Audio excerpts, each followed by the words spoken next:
Araw-araw tayong nagpapawis, nagbabayad ng tungkulin at umaasang makakamtan ang maayos na buhay. Ngunit may aninong tahimik na umaagaw sa nararapat para sa atin. Ito ang korupsyon. Hindi lamang ito perang nawawala, kundi serbisyong hindi nararamdaman at pangarap na napipigilan.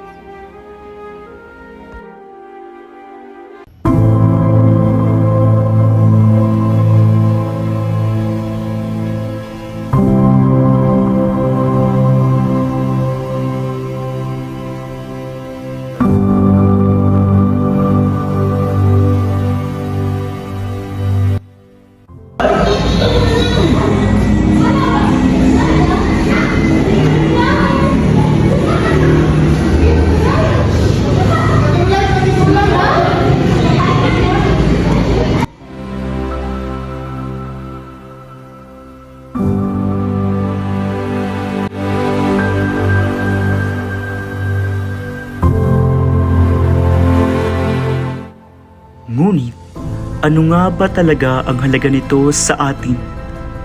Hindi lamang ito aral sa loob ng silid-aralan. Hindi lamang ito salita sa balita o libro. Ang korupsyon ay tumatagos sa bawat sulok ng ating buhay. Gaano nga ba ito kalalim? Ako po ay si Julian Arcontes, 12 years old at mula po sa grade 7 Mount Talon. Masasabi ko lang po sa korupsyon ay dapat maitigil na po ito dahil nakaka-apekto po ito sa lahat, sa maraming tao po dito sa ating indoor, maliban po sa bansa natin. Sa bawat pisong tinatago, pilit tayong nagigipit. Naubusan na tayo ng gatas. Paano na ang anak natin? Ito ang tunay na bigat ng korupsyon, nararamdaman mismo sa loob ng ating tahanan. Ako si Richel A. Matupa, isang guro sa Kapatagan National High School. Para sa akin, ang korupsyon ay pagkuha ng pera ng taong bayan para sa ikabubuti ng para sa kanya lamang at na ito ay nakadulot ng pagkawasak-wasak ng kapayapaan sa ating lipunan sapagkat ito ay pagkuha ng pera ng taong bayan. Sa bawat hakbang nila, may dalang sumpaan at pangako. Ngunit sa pag-angat na sa pwesto, dahan-dahang lumilihis ang landas. Ang pangakong alay sa bayan, unti-unting napalitan ng sariling pakinabang. Ako dahil usa ka negosyante nga adunay anak tulo ka buok.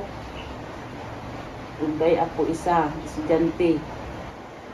Tungod sa kakorap sa gobyerno, kulang ang pinabuhian sa mga katawhan sa Pilipinas kay tungod kay ang kwarta lisod pangitaon kanya naatay estudyante